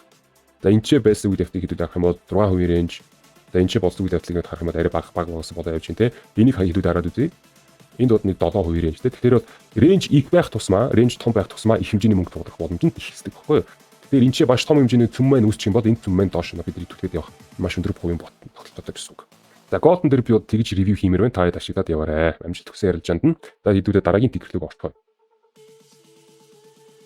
За тэгэхээр биткойн тийм ээ. Биткойн дээр хэдүүлээ түрүүч ревю дээр те 2 сарын өмнө хийжсэн ревю дээр юу гэж ярьсан бэ гэхээр бид ийм байдалтай байсан. Тухайд ингээд яг обсерв болтон байгаа энэ үе дээрээс хэдүүлээд за наадах чи ерөнхийдөө доош ноо те. Доош нь путбэк орно шүү. Санаачлаг селлер тал руугаа солигдсон шүү гэд тэр тухайн ревю дээр бид нар ярьсан тийм ээ. За тэгээд яагаад тэгсэн бэ гэх юм бол те энэ бол volume одоо бид нар CP community volume trade-ийг бид нар Монголд түгээж байгаа тийм. Яагаад бид нар түгээж байгаа юм бэ гэдэг зүйлийн тухай ярих юм бол энэ зүйлийг бол бид нар зөвхөн volume trade-ийн тусламжтайгаар мэдэх боломжтой тийм. Селлер тал руугаа путбэк орно гэдгийг. За тэгэхээр хэдүүлээ харъя тийм. Яагаад доошоос селлер рүү путбэк орох хэрэгтэй юм бэ? Хүн болгоны мэддэг кентлиг төлөв гаргаж ирээ. Хүн болгоны мэддэг кентлиг тийм. Тэгэхээр энэ кентлийн хэмжээнд энэ кентийн хэмжээнд энэ тийм юм болж байгаа гэдэг зүйлийг бид эзэж мэдэх боломжгүй байхгүй юу? Тэгэхэд энэ кент дотор юу болж байгаа юм бэ? Яагаад бид нар доошноо заавал энэ чинь тийм хөдөлгөөн орох хэрэгтэй юм бэ гэдэг зүйлийг яриад байгаа юм би гэхээр да. Энэ кентийг хэдүүлээ задлаад харах юм бол энэ кентлийг хэдүүлээ задлаад харах юм бол ийм зүйл харагдана. Нэрч юм. Доороо хов хоосон. Тухайн энэ гадрыг бид нэр брейк хийхийн оронд те одоо энэ бид ингээд тренд яваад байна шүү дээ. Одоо ингээд тренд яваад байгаа. Энэ трендийг хаяг ингэж брейк хийхийн оронд яг энэ газар дээр бид юу харж байна? Маш хэмжээний мөнгө тулгарсан байгаа газрыг харах юм бол энэ бол stop and action буюу stop action гэсэн нэртэй тийм кластер байхгүй stop action. Тэгэхээр buyer-таас орж ирж байгаа энэ дээш зогсож байгаа энэ action-ыг хэдүүлээ stop хийж байгаа гэсэн үг байхгүй юу? Тэгэхээр энэ дээр stop and action ороод кентлээр бол энэ зүйл харагдахгүй. Тийм учраас бид нар одоо ингээд CP community Монголд ингээд volume trade байх хэрэгтэй юм а тий. Та хэд энэ одоо арилжаанд тий өөрийнхөө арилжаанд та хэд volume trade-ийг заавал ашиглах хэрэгтэй юм а. Яагаад гэхээр одоо 2025 он технологи хөгжиж чинь тий. Арилжаа гэдэг зүйл эдгээр хүнд хэцүү болж чинь. Тийм учраас дээр үеийн зүгээр энгийн дүр зурагтай энгийн одоо техник анализ дээр тулгуурласан арилжаа хийх юм бол таны хувийн тогтолцооч тийм өдөр байж чадахгүй юм а гэж бид нар яриад байгаа байхгүй юу? Volume trade бидний арилжааны хувийн тогтолцоог хэсгээд байгаа гэсэн үг тий. Win rate гэдэг тий. Risk reward-уудыг ч гэсэн ихсэж байгаа. Тийм учраас хэрвээ таны арилжаа ямар нэгэн байдлаар болохгүй бол танд тэгвэл volume trade дутагдчихж байгаа гэж бид нар ярьж байгаа байхгүй. Тэгээд volume trade гэдэг зүйлийг түгээгээд байгаа. Манай сургуульд ерөөсөө $500 энэ бол маш бага хэмжээний мөнгө. Энэ $500-оор амьдраад ч юм уу амьдралаа болоод яваад байгаа ерөөсөө хүн байхгүй. Бид нар CP community дотроо багш хийж байгаа хүндээ багшийнхаа одоо цалин бонусыг бол бид нар өгдөг. Мэдээж хэрвээ та хэд мэдж байгаа Facebook дээр бид нар реклам хийдэг те. Тэр рекламыг тэр бүх зүйлийг юуны төлөө хийдэг гэхээр ерөөсөө хүмүүс түгээхийн тулд $500 ч ерөөсөө энэ бүх үйл ажиллагаанд явждаг. Яг энэ $500-оор яг амьдрах юм ерөөсөө байхгүй шүү гэж тэрийг маш олон удаа хийж байгаа. $500 сургалтууд тэрнгүүр өтөнд амьдрын гэж байхгүй. Тэгэхээр бид нар яагаад энэ зүйлийг түгээгээд байгаа юм бэ? Та хэд тус болох гэж тийм ээ. Тэгээд манай сургалт хамгийн гол нь бас маш өндөр одоо чанартай сургалт байгаа. Тэгээд бид нар хүн болгонтой тууж ажилладаг. Зүгээр маа энэ видео үзгээд ингээд тэгээд өөрөө мэддээ над видеогоо үз. Тэгээд зайд гэсэн юм бол ерөөсөө биш. Бид нар хүн болгонтой туулж ажилладаг. Бид нар 3 сар сурагч нартайгаа ноцолдож энэ арилжаа гэдэг зүйлийг бол судалдаг байгаа. Аагаас яа үсэг хүртэл бүгдийг бид нар зааж өгдөг. Анхан шатнаас мэргэжлийн трейдер хүртэл хүргээд за маа гэд нэг бидэн болгоод өгөөд те. За тэгээд дээрэс нь одоо сэтгэлзүйтэй холбоотой бүх тэр мэдээллүүдийг нөгөөд тэгээд ингээд мэргэжлийн трейдер болгож өгдөг байгаа те. Тэр энэ зүйлийг ойлгоорой. $500 сургалт бол одоо бидний өгж байгаа мэдээллийг харах юм бол энэ бол маш хямдхан. За тэгээд энэ дээр observe орсны дараа энэ observe-ыг яаж орсон бэ гэж хэдүүлээ ярьсан те. Энэ observe-ын доошоо орохдоо тохиолтын кластераар орж ирсэн. Кент харах юм бол энэ кент чинь зүгээр одоо энэний хэмжээнд бид нар юу ойлгож чадах юм бэ те. Кластерыг нэг харах юм бол энэ маань тохиолтын кластер А гэдэг зүйлийг бид мэдэх боломжтой. Тохиолтын кластерыг бид нар яаж мэдэх вэ гэхээр нэгдүгээр тул шивэцсэн байна те. Доороо ямар ч байрлалгүй. Энэ бол нэгдүгээр. Хоёрдугаар бид нар мэдээж volume profile-ийн үүднээс маш их хэмжээний одоо дельта дүүргэтийг түлхүүр кластерыг stop and action кластерыг бид нар observe хийхдээ дахиад түлхүүр кластераас доошоо observe хийсэн юм а. Маш их хэмжээний мөнгөөр маш их хэмжээний одоо дельтаны дүүргэл дээр ингэж доошоо цохиж оруулсан юм а гэдэг зүйлийг мэдэх хэрэгтэй байхгүй юу? Volume trade-ийн утгуучны хэмжээнд. Тэгээд эдгээр чинь бүгдээрээ цогцлын буюу бүгдээрээ одоо түлхүүр кластер болох боломжгүй. Одоо энэ бол тэгэхээр энгийн кластер, энэ бол байддаг энгийн кластер байхгүй юу? Тэгэхээр энэ энгийн кластер дундаас аль нь түлхүүр кластер юм бэ гэдгийг volume trade хийж байгаа тэрийг мэдэх хэрэгтэй. Тэрийг бол сургалтын дээр мэдээж зааж өгнө те. Юу та мэдхийг хүсэж байгаа бол манай сургалт бол нэгттэй байгаа шүү. За тэгээд түүний дараа юу болсон бэ гэхээр энэ ч юм занг үсээд үүний дараа бол би шорт явна гэж ярьсан шүү дээ. Одоо жишээд манай Discord руу ороо харах юм бол энэний чинь постууд мөртөл байгаа шүү дээ тийм ээ. Би одоо ингээ болоо өнгөрсний дараа ингэж яриад байгаа юм. Юу guys одоо энэ дээр бас та хэд маань айгүй анхаарал байгаарай. Тэгээ манай CVP community Discord руу ороод чинраад тэгээ нээлттэй чат руу ороо харах юм бол энэ дүүл байгаа тий. Тэгээд манай сурагчтай манай энэ CVP орших гэдэг сурагч маань энэ дээрдээс айгууд надад шорт явах юм тий. Эндээс шорт авах боломжтой байгаамаа. Энэ бол swing арж яамаа, swing аржяг эндээс энэ бүрт ийм патцантай явах юмаа гэд тухайдууд бид нар ярилцаад дууссан. Энэ бол зүгээр ийм яриа байсан. Би бол утнаасаа баг ороод харсан тий. Энд ч голгод позишнод тоглолцсон байна. Энд ч голгод позишнодод тоглолцсон байна. Энэ дээлийг ингээд ороод ирэх юм бол Zedert бас доош нь ингэж хөдөлгөөн орно шүү гэж ярьсан тий. Дээрээс нь бид нар хамгийн сүүлийн гаргасан market review байгаад байгаа шүү дээ. Энэ market review дээр адхизны ярьсан. Яриа дуусгасан тий. Хамгийн сүүлийн review шүү дээ. 9 сард гаргасан review-н дээр бид нар энэ зүйлийг адхизны ярьсан. Тэгээ яг бидний таамгийн даруй явж ин тэ зах зээл 1 сар 2 сар болсны дараа бид доош уунж орж иж байна. Доош уунж орж ирэхдээ дахиад шүүгээд доош орж ирсэн байгаа анзаараарай. За. Түүний дараа бид нар wave-ийн профайлыг татах юм бол дээш шилжчихсэн байгаа. Одоо бид нар ийм хүлээлттэй болсон байгааг та анзаараарай. Ийм хүлээлттэй болсон байгаа шүү. За тэгэхээр энэ бол Zedert-аас бид нар санаачлагтай болсон байгаамаа гэдэг зүйлийг ярьж байгаа шүү. Тэгэхээр Zedert-ийн санаачлаг энэ биткойныг ингэж доош унгаах чадвартай бол биш байхгүй юу? Ойлгож байна уу? Бидний ерөнхий тренд лог байгаа хിവэрэ. Ерөнхий тренд чи ингээд лонг байгаа хിവэр байхгүй юу? Тэгэхээр одоогийн байдлаар бид нар доошо зүгээр pullback орж байгаа. Яг хөө энэ дээр хавьд нэлээд давгүй хэмжээний absorb буюу зан үүсгэн байгааг бид нар харж байна л да. Гэхдээ энэ бол трендийг эвдлэнэ гэсэн тэр батгаа биш. Бид нарт юу байна? Бид нар wave-ийн хэмжээнд zone-тэй байна. За бид нар дээрээс нэм liquidity гардаг байгаа байхгүй нөгөө нэг point of control гэдэг нэртэй тийм liquidity байгаа. Тэгэхээр бид нар цаашаа хിവэрээ лонг хармаар нь гэхдээ бид нар ингэж pullback ороод энэ level рүүгээ орохдоо маш хэмжээний мөнгө иш доошо тулуулаад одоо эндээс бид нар profile data харах юм бол юу болж байна? За энэ ч ийм зүйл болж байна те. За энэчнээс бид нар profile data харах юм бол юу болж байна? Ийм зүйл болж байна те. Энэ задарсан байгаа зин ингээд задарсан байна. Тэгэхээр бид нар энэчээ байгаа энэ баланс биш те. Энэчээ байгаа ингээд дээш одоо гараад ирсэн байгаа энэ балансыг доошо хөдөлгөөн оруулахдаа дахиад ийшээ их хэмжээний мөнгө тулуулаад энэчээ байгаа ерөнхий энэ балансыг доош нь ингэж төм рүү оруулаад тэгээ энэ төмөөсөө дээш ямар байгаа байхгүй юу? Тэгэхээр энэчээ болж байгаа үл яг зүгээр pullback оруулж гинаад гэдэг юм байгаа. Тэр нь заавал ингэж доош орж авахгүй. Тренд маань ерөнхийдөө дээш байгаа. Ихэнх тохиолдолд зах зээл трендийнхаа дагуу явдаг байхгүй юу? Тэгэхээр pullback орно гэдэг зүйлийг бид нэр аавс 2 сарын өмнө ярьсан. Одоо та эдийн дэлгэцэнтэй нөгөө pullback ч орж ийн. Энэ pullback-ын дээр яаж арилжаа хийх боломжтой байсан бэ гэдэг зүйлийг ч бид нэр ярьсан тийм ээ. Энэ дэвдээс бид нар арилжаа орох ёстой. Энэ бол swing арилжаа юм аа. Эндээс энэ хүртэл ингээ энэ swing арилжаа 9 өдрийн арилжааг авах боломжтой юм аа. Энэ дээр нэг лотоор ороход $15,000 хийх боломжтой байсан юм аа тий. Энэ зүйлийг бид нар яриад байгаа байхгүй юу? Одоо энэ арилжааг бид нар энэ чи ярьсан байгаа дээ шүү дээ. Энэ арилжааг бид нар энэ чи ярьсан байгаа байхгүй юу? Энэ азар дээр. Тэгэхээр ингээд guys одоо бидний те одоо volume trade үнэхээр яаж идэх юм бэ наа. Үнэхээр CVP арга барил маш өндөр хувийн тогтолцоотой таамгуудыг гаргаж ирд юм аа. Арилжаанууд нь ч гэсэн те маш өндөр хувийн risk rewardтай win rate гэдэг зүйлийг бас таад мэдж байгаа. Манай одоо те profit руу ороод манай сурагчид маань ямар өндөр үзүүлэлт үзүүлж байгааг та бүгдээрээ өөрсдөө харж болно. Нээлттэй байгаа. Тэм учраас мэдхгүй байгаа бол хин нэгнийг шүүгээд хэрэггүй. Мэддэг болчоод шүүгэрэй окей.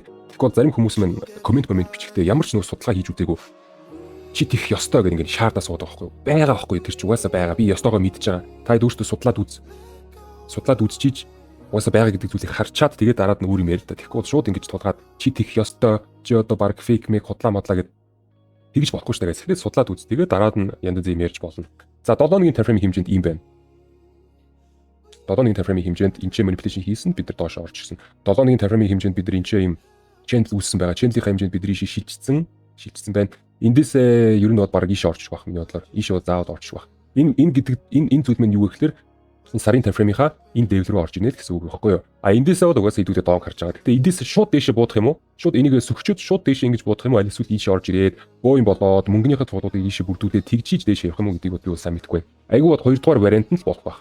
Энд чинь нэлээд зогсчиж айгуу бол бас энийг сөхөж магадгүй. Одоо энэ 74 400 гэдэг байгаа дэвлээ шүү дээ. Энийг айгуу бол сөхөөд явж болох байхгүй ингэж. Тийм учраас энийг бол би тухайд бол шууд хийж мэдэхгүй байна. Одоогийн байдлаар бол миний бодлоор зах зээл маань ингэсэн inflation дотор range дотор орсон байгааг би харж байна. Тийм болохоор таад маань sell-ийнхаа zone-оос sell арьж байгаа хийгээд buy-ийнхаа zone-оос buy арьж байгаа хийгээд сайхан явчих. Окей. Энэ бол жоохон бид нар энэ том time frame-ийн хэмжээнд жоохон flat дотор орж байгаа. Өдрийн time frame бод харин ч сайхан хөдлөн. Өдрийн time frame бод flat мэ таад харагдахгүй байна. 7 хоног flat дотор байна. Сарын time frame flat дотор байна шүү заяа. Өдрийн time frame бол сайхан хөдлөн. Тэгэхээр өдрийнхөө time frame дээр сайхан арьж байгааг явахад ямар ч асуудал байхгүй. За тэгээд биткойн дээр энэ хийсэн энэ review таад маань ашиглаад яваарэ таадтай амжилт хүсье. Хаанаас ямар арилжаа хийх боломжтой Zedert-ийн зөөнүүд, Buyer-ийн зөөнүүд бол таад энэ дэлгэцэн дээр нээлттэй байна. Энийг яаж ашиглах талаар мэддэг байгаа бол таад амжилт хүсье. Гэхдээ ерөнхийдөө биткойныг хിവэрэл лонг харж байгаа шүү guys. Одоогийн байдлаар санаачлаад доошоо түр зур солигдсон байгаа. За тэгээд цаашаа бол дахиад нөгөө нэг лонг татынхаа трендийг бол хэдүүлээ өргөжлүүлнэ л гэж би тухайд харж байгаа шүү дээ. За арилжаанд нь амжилт хүсье. За oil газрын тоосон дээр хийдүүлээ. Review-гээ хийчихье. За энэ юуг бод хаасан байна те. Gap-ийг бод тэр чиг нь хаагаад за энэ liquid heater рүү ороод тэгээ явцсан мэт. Тэгэхээр oil дээр бод яг хэдүүт донг харж байгаа. Донгод харж байгаа. Oil-ийн онцлог нь юу вэ гэхээр oil дээр бид нэр сар болгон контракт солигддог гэдэг. Нэг тийм онцлогтой. Тийм учраас солиото хийх боломж бол маш их байдаг. За сүүлийн контрактууд энэ ч бол нэгдэжсэн. Миний бодлоор би түрүүчийн удаа ревю хийхдээ яаж хийжсэн бэ гэхээр 7 өдрийн implementation-ыг тохирт хийгээд яг энэ set-ийнхаа zone-оос set-ийнхаа энэ одоо ерөнхий цөмөөс хийдүүлээ утаагаад correction орохдоо бид энэ тестинг дэвд хийцэн байсан энийг. За энэ тестинг дэвд рүү ороод хэрвээ дэшинээ absorb хийгээд гараад ирч чадах юм бол тэгвэл бид нар шууд явна гэсэн юм ярьсан тийм ээ. Гэтэл энэ ч тийм юм ерөөсөө болсонгүй. Доош бол шилжихийн үед бол тухайд бол шилжижсэн. Одоо ингэ шилжилтээ үзүүлжсэн. Гэхдээ Bayer Chavas гарч чадаагүй. Тэгээ өдрийн тайфрейм дээр Tether талаас ийм liquidity zone байгаа. Энийг хідүүлээ break хийж чадах юм бол тэгвэл явна гэж ярьж байсан хаана вэ?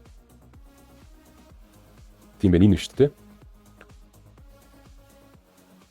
Үгүй юм байна. За чиний ишүүлэгч. Өдрийн тайфрейм дээр уг нь гарч ирсэн юм байна. Гэхдээ 7 хоног дээр баталгаа орж ирээгүй юм байна шүү дээ.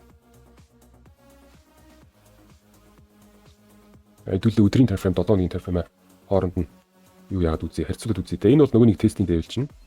За энэ дээр хэдүүлээ manipulationтэй хэцүү блок орж ирж байгаа.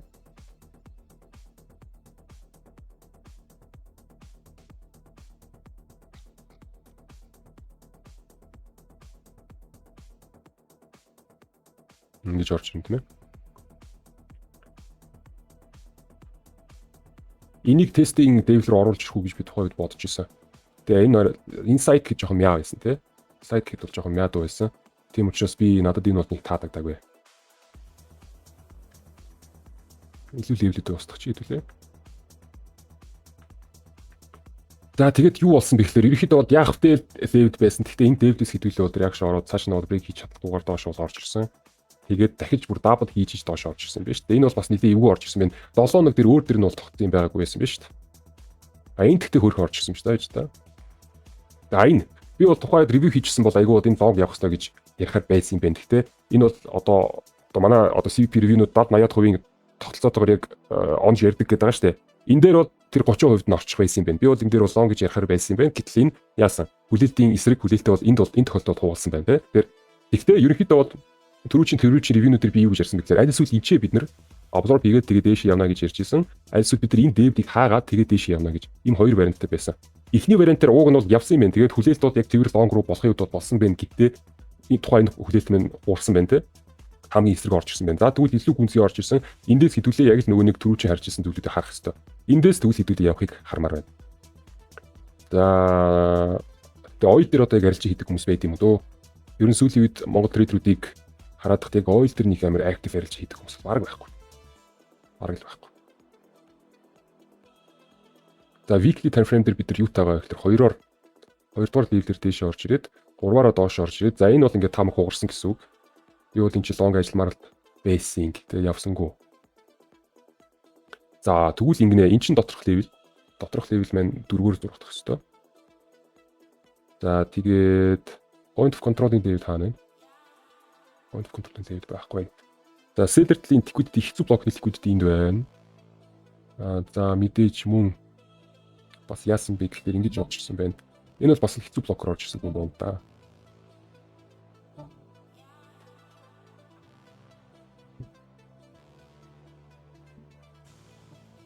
За хэцүү блокор орж ирэхдээ юм чинь нөгөөд нь дууссан юм уу? За энэ дэр бас блоктой байгаа гэсэн үг. Тэгээд manipulation level хийдүүлээ заавал testing level болгож тавих хэрэгтэй. Энд чинь нөгөө нэг ядаргаатай reaction өгөөдөг level шүү дээ. V3-ийн 1 level, W3-ийн 1 level бас ийш орж. Энэ бид нар manipulation. За тэнгүүт энэ хөрч ийш орж. Энэ бол active level орж. Тэгэхээр бид нар log явахын тулд энэ level-ийг break хийх хэрэгтэй байхгүй. Тэгжиж бид нар log буюу ийш нэг намууд нээгдэнэ. За ерөөсөө тийм байна. За энэ импульсийг хэдүүлээ татаад үгүй. Импульсийнхаа хэмжээнд бас шилжилт үүсээгүй юм байна. За энэ 7 хоног маань шүү дээ. Энэ 7 хоног шүү дээ. Энэ 7 хоног маань insider хаагдаад энэ тестинг level бүрдүүлээд өгчих юм бол бид нар тухайн энэ level-ийг manipulation хийгээд эндээс дэш нь ингэж өсөж орж ирэх боломжууд гарч ирнэ гэсэн үг. Хэрвээ энэ тестинг level үүсчих юм бол За иймэрхүү төрлөөр бид нар дээшнээ гарахдаа эцний брейк хийх юм уу эсвэл эцний бариулах юм уу гэдгээс маш их юм хамаарна. Энд чинь хэдүүлээ брейк хийчих юм бол тэгвэл active sellerтэй буюу active buyerтэй болчихно. Ингэж байгаа тохиолдолд бид нар энэ buyer чинь барих ёстой болчиход байгаа байхгүй юу? Ерөнхий том таамагаараа шүү дээ. Ерөнхий нь long явна гэсэн таамаг байгаад байгаа шүү дээ. Энэ таамагаараа энэ buyer чинь барих ёстой байхгүй юу? Хэрвээ энэ нөхөр чинь барьж чадахгүй бол тэгвэл мэдгүй тэгээд дахиад доошоо орчих юм уу? Би бол ойдыг гэхдээ бүр тэгж доошоо орж ирнэ гэж бодмооргүй л юм. Ойлыг тэгж дахиж доошоо орж ирнэ гэж би бол бодохгүй байна.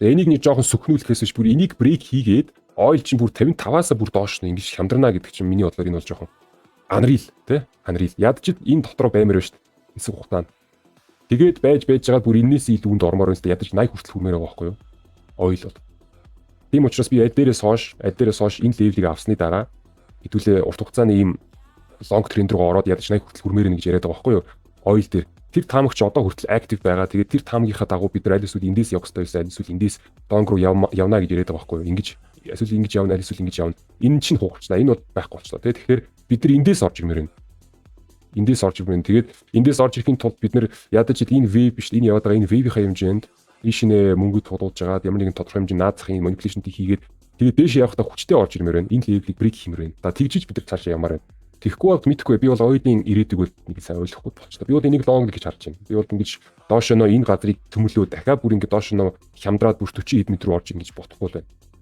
Би бол тэгж бодохгүй байна. Дор ажил энийг жоохон сэтэлж бодно. Гэхдээ энийг брейк ерөөсөө хийн гэж би бодохгүй байна. Окей. Ойл дээр арилж хийж байгаа хүмүүс маань энийг анзаараарай. Одоогийн байдлаар яг санаачлал доошоод байна.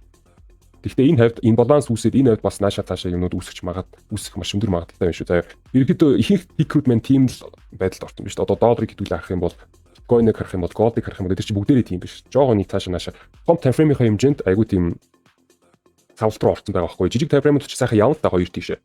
Ядангуяа цагийн time frame 4 цаг маяг бол сайхан явна. Тэгэхдээ өдрийнхөө time frame-ийн хэмжээнд 7 өдрийнхөө time frame-ийн хэмжээнд нэдээ ийм дээшээ доошоо болцсон байгаа байхгүй. Дээшээ гарах юм бол селлийнхаа юуруугаа тулчин тий селлийнхаа газрууд руу тулчин доош явах юм бол баярынхаа газрууд руу тулахаар тийм хүү юмнууд дөндөө байна бид дээр. Яг тэгээд яг тэр дунд боломжоор ярьж байгаа хийгээд явах хүмүүс мань байвал баярынхаа зөөнөөсөө баяр хийгээд селлийнхаа зөөнөөсөө селлийг хийгээд тэгээд мөнгө карманыг хийгээл явах ажил байгаа гэсэн үг байхгүй юу. За хэдүүлээ ойлыг ингээд дуусгачих. Надад энэ дээр бол нэмж хэлэх юмнууд байхгүй. Энийг бүдгэрүүлчтэй энэ бол active level биш энэ бол reaction өгдөг level болчихсон байгаа. Жохон бүдгэрүүлчих. За ингээд ойлхоо ревью дуусгач. За дараагийн ревью маань хамгийн сүүлийн тикер байгаа. Хамгийн сүүлийн тикерийнхаа хэмжээнд хэдүүлээ юу үзэх вэ гэхээр хэдүүлээ Nasdaq-ыг үзнэ. Nasdaq одоо юу болж байгааг хэдүүлээ харъя. Бид нэр хэрэггүй гэсэн үг. За хамгийн сүүлд бид нар энэ ч үүсэж байгаа одоо контракт гэж ярьсан те контракт маань хамгийн сүүлийн контрактууд энэ ч нэгдэжсэн. Энэний гаралт маань дээшээ байна гэж хэдүүлээ. Ойрын 3 сарын хугацааны турш бид нар дээшээ тренд үүснэ гэж ярьсан тийм үү. Түүний дараа контракт маань дуусаж амжаад дахиад шинэ контракт эхэлсэн. Шинэ контракт маань хаана хэвтэн бэ гэвэл хэдүүлээ тэмдэглэгийг нь тавьчих юм. Энэ үеэс хойш би удаа ярьж хийгээгүй юм биш үү? Нилээн сайхан амралтанд явж байна.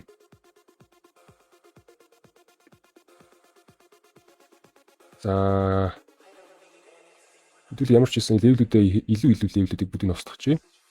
Блокнуудаа тавиад явчих. Тэ энэ ч нэг юм өдрийн блок байгаа юм. За ер нь баг том перформанс эхлүүл явчих зүгээр юм байна да. За энэ ч хойно хардаа энэ хойно хаагдаагүй гэпүүд зөндөө байна. 1 гэп, 2 гэп, 3 гэп. Эдрийг айд хідээ нэг цаг таана. Хизээ нэг таана гэдэг чинь Nasdaq унах ёстой л гэсэн үг байхгүй юу? Тэ өнөө маргааштай тийх байхгүй. Тэ энийг би дандаа хийдэг. За 26 онд миний бодлоор шүү дээ. 26 онд Nasdaq-д унах ёстой. 26 ондоо. За тэгээ энэ уналт бол маш хүчтэй, маш хурц уналт орж ирнэ. Миний бодлоор. Энэ яг л од шиг л доошоо тий, метеорит шиг л доошоо унаал ороод ирнэ. Миний бодлоор. Маш хүчтэй харваж доошоо унана. Доошоо унахдаа бараг нэг 50% хөдөлгөөнөө доошоо унана гэж би бодож байна. 50%-аар ч юм уу 40%-аар унахаараа хэдүүлээ харъя л та тий, тэр нэг хаа хүртэл унах боломж байна тий. За одоо бол 26 мянга хүрсэн байгаа юм байна. Одоо шинэ контракт маань сарын дараа эхэлнэ. 12 сарын дундуур шинэ контрактууд эхлэх байгаа. За тэгээ 26 онд унаа гэдэг чинь бид нэр 1 сар ч юм уу 2 сар 3 сар. За эхний контрактыг за бид нэр 26 оны ихэр бол шууд унахгүй байх та. 26 оны 3 сарын контракт байна шүү дээ. Одоо маш том ревюг ярьж байгаа шүү guys. Том таамгийг те. Nasdaq-ийн хэмжээнд 26 оны 3 сарын контракт маань позишн аваад тэгээд 3 сараас эхлээд доош унах юм болов уу гэж би бодож байгаа шүү. За уналтынхаа позишнийг 3 сарда авна. За мэдээж 12 сарын контрактын одоо байдлаар шүү дээ. 12 сарын дундаас нэг контракт эхэлнэ. Энэ контрактаас эхлүүлээд айгүй шууд позишн аваад авч явах жоохон шорт позишн.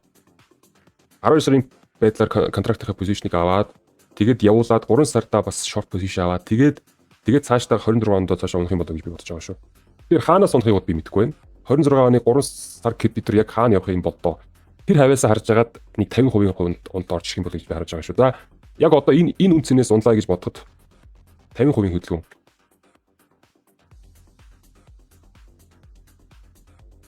За нэг 15,000 руу унах юм болоо гэж би харж байгаа шүү таа. Энэ бол миний хувийн бодол. За яагаад тэгж байгаа вэ гэхээр та хэд минь хараарай. Энэ зүйл чинь бод нэгэн имбаланстай болцсон байгаа. Энэ нөхөр чинь хардаа энэ нөхөр чинь одоо ингээд хэрвээ та хэд харж байгаа бол одоо wave явж штэ. Одоо энэ wave 7 хоногийн wave тэ хараад духуу өдүүнээс явж тэ 7 хоногийн тренд биш тэ 7 хоногийн тренд. Энэ нөхөр чинь дээшээ гарч ихдээ гол мөнгөө дээшээ нийлүүлээд тэгээд миний хэлж байгаагаар 12 сарын дундаас позишн аваад 26 оны 3 сарын үеэр позишн аваад эндээс энэ хөдөлгөөнийг оруулахдаа ингэж хамаг гол мөнгөө дээшээ үлдээгээд ингэж доош нь хөдөлгөөн оруулах юм болоод гэж би бодож байгаа шүү. Энэ бол ойрын хугацааны таамаг бол биш те. Энэ бол ойрын нэг хагас жилийн хэмжээнд таамаг гаргаж байгаа шүү. Энэ зүйлийг хэдүүлээ юу ч гэсэн ингэж нэг дурдаад үлдээчи. Тэгээд дараагийн ревюн дээр те өөрчлөлттэй юмнууд байна уу? Эсвэл яг энэ таамагийнхаа дагуу юмнууд болоод явж гинэ гэдэг зүйлийг хэдүүлээ хараад яваа. Миний бодлоор нэг юм нөх юм болох байх. Яа, тэгээд хэдүүлээ энэ дээр бодож байгаа үйл явцыг зураад явчих. Энэ бол бас л зүгээр байдаг блок юм шүү дээ. Тэгэхдээ энийг бол хэдүүлээ нийлүүлчих болно. Миний бодлоор энэ бол яг л сайхан хэвчүү блок үүссэн байгаа байхгүй юу? Маш дайжгүй хэмжээний мөнгө тоглуулчихсан. Энэ байна те. Энийг хэдүүлээ ингэж тавьчих. Локал чи өдрийн таймфрейм дээр ингэж харагдах юм байна. За энтэйгээ хамт ингэ байж л те. Энэ бол ерөөсөө шаардлага байхгүй л. Энэ бол ерөөсөө шаардлага байхгүй тэгэл. За энэ чи 7 хоногийн таймфрейм дээр ингэж шатан драалтай энэ байгаа дээвдүүдийг бүгдийг үлдээчихье. Энийг устгахчи. Эдгээр бол ямар ч шаардлага байхгүй тэгээд.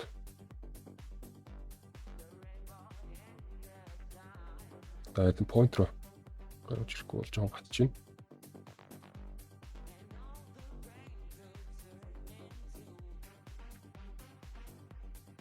За тэгээд хэдүүлээ харъя те сүүлийн контракт минь хаана нэгдээд байгаа юм бэ? Кросс гаргаж ирээ харах юм бол 9 сарын дундуур энэ шинэ контракт нэгтэн байна шүү дээ. За энэ түрүүчийн контракт энэ ихсэн байна. Одоо хамгийн сүүлд ихсэн контракт маань за 9 сарын 1-ээс л хэдүүлээ харна да. 15-наас л гэж үтх юм байна. Тэгээ энэ жайл хэдийнэ бойлон буугаад ирсэн юм байна. 8-наас гэж хэлчих та тэгвэл. За энэ хавьяас юм байна. За ингээд дэше бол шууд ихтэй шууд бол гартайгаар ихсэн байна те. Тухайн сүүлийн контракт маань дэше гарч ирснийхаа дараа ерөнхийдөө нэг амар сүртэй хөдөлгөөн бод хийгээгүй. Гарч ирчээл одоо ерөнхийдөө бол те 23 200 хүртэл хүрчээл энэ хавьда байж байгаад энэ контрактынхаа шинэ позишнийг энэ хавьда нийлүүлж дахиж аваад тэгээд дэше бод хөдөлгөөн гаргаж ирсэн байна те. За энэ ч бол энэ гэптэй байсан байна. Гэпэ хаагаад дэше нь гарч ирээд яасан байна? Шейк хийгээл те. Шейк хийснийхаа дараа дэше явсан байна. За энэ дээр хэдүүлээ 7 руугаа буцаага шийдчихье. 7 нөгөө дуусгаагүй байгаа шүү дээ. За энэ хавьяас контракт шууд дэшний цогцолтоор эхэлсэн байна шүү дээ. За point of control ингэж орж ирнэ. За энэ дээр болохоор яасан? Manipulation level орж ирсэн тий. W3-1-ийн level гэсэн үг. За энэ жишээ shake хийгээд manipulation аваад тэгээд дээшээ гарч ирсэн. За тэгэхээр хэрвээ swing арилжаа сонирхсан бол тий хэрвээ та Nasdaq дээр ямар нэгэн байдлаар swing арилжаа авах сонирхолтой байсан бол тэгвэл энэ level таны swing авах бололцоо байсан. Ерөөсөө ийм л бололцоо байгаа swing авах бололцоо. Бусдаар өөр бололцоо байхгүй. Тийм учраас би хэлээд байгаа шүү дээ. Swing арилжааныг өдрөө орж иргүй. Мэдээж орж ирэхгүй.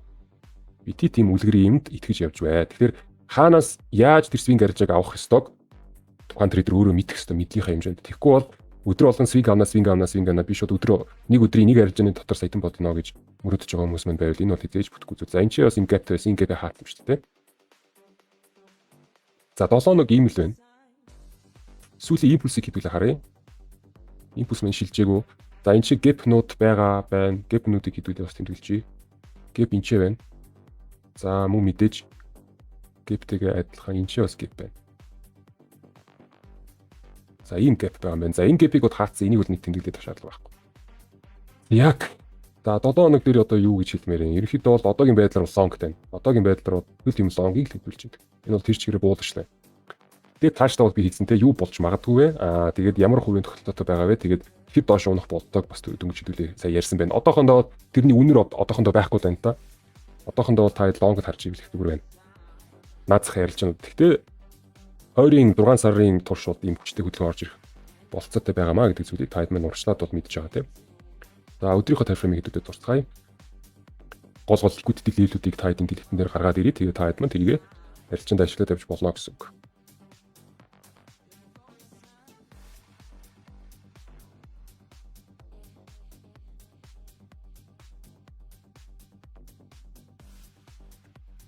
Наа энэ чинь ингэж орж ирээгүй юм байна. Ийм юм биш шүү дээ. Ингэж орж ирээд тэгээд энэ нөхөр чи ингэж дээшээ зогсон болж таарч байна. За тэгээд энэ дээр юу юм? Энэ дээр өдрийн блок байгаа юм байна. Энэ дээр өдрийн блок. За энэ хоёр блокийн ялгаа юу вэ гэхээр нэг нь easy blocking point of control. Нөгөөх нь хэцүү blocking point of control. Хэцүү blocking point of control-ыг энэ gap-ний level-ээр тодорхойлчих. За зөөнүүд ор яг гэж байгаа бол хэдүүлээ энэ зөөнийг яах вэ? Жохон жижигрүүлмээр байна. Жижигрүүлэхдээ 4 цаг руу оруулж жижигрүүлмээр байна. Энийг жижигрүүлээд 4 цаг дээр жижигрүүлэх бас боломж байхгүй. Нийлээ цагийн тайфреймийг харъя. За нэгдүгээр хоёрдугаарт profile-а харъя те. За ийм том зөөнтэй юм байна да. Яах яргагүй энэ том зөөн байхаас амарч байгаа. Том зөөнийг бол хэдүүлээ ингэж зурчих. Одоо энэ тестинг level байгаа шүү дээ. Тестинг level-ээр ингэж орчин гэсэн үг. За ингэ buying zone. Тестинг level мэн энэ шүү дээ. Өөр ямар ч арга байхгүй. Яг тэгээд энэ ч VBP level байгаа буюу энэ ч нэг 7-ны тайфреймing блокны гадна хүрэх гэсэн үг шүү дээ. Ингэ тавьчин дааж яах. За түүний дараа энэ ч Cedar талаас level, Cedar талын level үүссэн байна. Гаралтай байгаарай. Энэ бол resist шүү дээ. За тэгээд Cedar талаас блокны гаралт буюу wave орсон байна. Энэ бол тэгтээ easy block. Нэг хүчтэй бол байж чадахгүй. Тэгтээ active Cedar мөн л дөө энэ бол яхаа аргагүй. За тэгээ VBP level-ийн чи тогтсон байна. Одоо хэдүүлээ мөнгөний хуваарлтыг харна мэдээж. За ерөнхий wave яаж юм? Тэгээ энэ бол жоохон бие хэлбэртэй кластер үүссэн байгаа та харж байна тийм. Энэ чи арай их хэмжээний туулгад байна да. Их жоохон концентрат тийм. Тэгээ нөгөөх нь бол бас тийм баг бол бас биш. Бид нар одоо эндээс ч юм уу те жишээлбэл ингээ pullback ороод энэ чинь жоохон гацаад энэ чинь жоохон ингээ зогссон тохиолдолд энэ нөхөр чи ийшээ шилжих магадлал өндөр байгаа байхгүй. Тэнгүүд бид нар ямар байдалд үүсэх вэ? Иймэрхүү рейнжэнд үүсч, иймэрхүү рейнж үүсч гэсэн байхгүй. Энд доо liquidity levelтэй buying zone-тэй дээрээс нь gap-үүдтэй байгаа. Эндээс үдээр reaction орно. Энийг бол бид нар шууд томлж чадахгүй айгүй. Тийм учраас ингээ бид нар жоохон иймэрхүү төрлийн юм нэхэж шүү эндээс бол. Тэгээ ерөнхийдөө бол бас л нөгөө нэг ихэнх ticket маань жоохон том time frame-ийн хэмжээнд флатанд орсон байна гэдэг чинь Nasdaq дээр бас нэг тиймэрхүү юм бас байхын үед байгаад юм байна. Доош бол хамгийн гол нь надад бас юу таадагдж байгаа гэхээр энэ нь шүү дээ.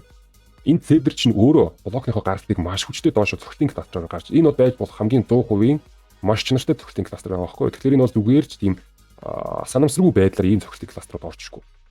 Энэ нөхөр чинь тодорхой хэмжээгээр асуудал үүснэ Cedar талаас. Тэгэхээр тийм байгаа шүү заяа.